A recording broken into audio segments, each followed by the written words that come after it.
ಇವತ್ತು bale application ಏನು final arguments ಆಗಬೇಕಿತ್ತು ನನಗೆ ಹೇಳಿದ್ದೆ ಇವತ್ತು ಆರ್ಗ್ಯುಮೆಂಟ್ ಮಾಡಿ ಅಂತ ಬೇಲ್ ಅಪ್ಲಿಕೇಶನ್ ಫೈನಲ್ ಆರ್ಗ್ಯುಮೆಂಟ್ನ ಕೇಳಿದ್ದಾರೆ 30ನೇ ತಾರೀಕಿಗೆ ಆರ್ಡರ್ಸ್ಗೆ ಪೋಸ್ಟ್ ಮಾಡಿದ್ದಾರೆ. ಸೊ 30ನೇ ತಾರೀಕು ಬೇಲ್ ಅಪ್ಲಿಕೇಶನ್ ಆರ್ಡರ್ ಆಗುತ್ತೆ. ಸೊ ಅದಕ್ಕೆ ನಾವು ಕಾಯಬೇಕಾಗುತ್ತೆ. ಅಷ್ಟೊತ್ತಿಗೆ ಪೊಲೀಸ್ ಅವ್ರಿಗೆ ಏನನ್ನ ನೀವು ಇನ್ವೆಸ್ಟಿಗೇಷನ್ ಮಾಡಬೇಕು ಅಂತಂದರೆ ಅದಕ್ಕೆ ಸಹಾಯ ಬೇಕಂದ್ರೆ ಅವ್ರನ್ನ ನೀವು ಕರ್ಕೊಂಡು ಹೋಗ್ಬೋದು ಹೇಳಿದ್ದಾರೆ. ಯಾರನ್ನ in the presence of lawyer, in the presence ವಕೀಲರ ಸಮ್ಮುಖದಲ್ಲಿ ಹೇಳಿದ್ದಾರೆ, ವಿಚಾರಣೆ ಮಾಡ್ಬೋದು ಅಂತ ಹೇಳಿದ್ದಾರೆ. ಸೊ ಇಷ್ಟು ಎರಡಕ್ಕೆ ಪರ್ಮಿಷನ್ ಕೊಟ್ಟಿದ್ದಾರೆ. 30ನೇ ತಾರೀಕು ಪ್ರೊಡ್ಯೂಸ್ ಮಾಡಿ ಇಮಿಡಿಯೇಟ್ ಬೇಲ್ ಆರ್ಡರ್ಸ್ ಮಾಡ್ತೀವಿ ಅಂತ ಹೇಳಿದ್ದಾರೆ. ಸೊ ನಮ್ಮ ನಿರೀಕ್ಷಣೆ ಏನಂತಂದರೆ 30ನೇ ತಾರೀಕು ಬೇಲ್ ಆಗುತ್ತೆ. ಅದುವರೆಗೂ ಈ ಇನ್ವೆಸ್ಟಿಗೇಷನ್ ಜೊತೆಗೆ ಏನು ಕೋಆಪ್ರೇಷನ್ ಮಾಡಬೇಕು, ಅದಕ್ಕಾಗಿ ಒಬ್ಬ ಲಾಯರ್ ಸಮ್ಮುಖದಲ್ಲಿ ಹೋಗ್ಬೋದು. ಇಂಟ್ರೋಗೇಷನ್ ಎಲ್ಲ ಲಾಯರ್ ಸಮ್ಮುಖದಲ್ಲಿ ಆಗಬೇಕು ಅಂತ ಕೋರ್ಟ್ ಹೇಳಿ. ಸರ್ ಏನು ತನಿಖೆ ಏನು ಬಾಕಿ ಇದೆ ಅಂತ ಸರ್?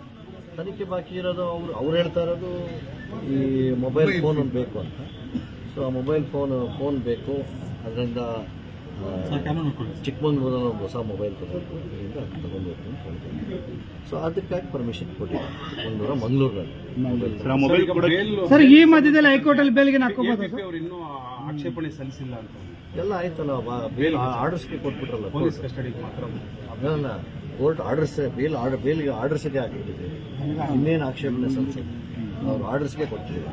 30ನೇ ತಾರೀಕು ಪ್ರೊಡಕ್ಷನ್ ಆಗಿದ ತಕ್ಷಣ ಆರ್ಡರ್ಸ್ ಬೇಲ್ ಆರ್ಡರ್. ಸರ್ ಇನ್ನೊಂದು ಪ್ರಕರಣದಲ್ಲಿ ಬಾಡಿ ವಾರಂಟ್ ಮೇಲೆ ಕರ್ಕೊಂಬರಕ್ಕೆ ಹೇಳಿದ್ದಾರೆ. ಅಲ್ಲ, ಇನ್ನೊಂದು ಪ್ರಕರಣದಲ್ಲಿ ಅದು ಇಷ್ಟೊಂದು ಈ ಪ್ರಕರಣದಷ್ಟು ಒಂದು ತೀವ್ರತೆ ಇದೆ, ಗಂಭೀರತೆ ಇಲ್ಲ.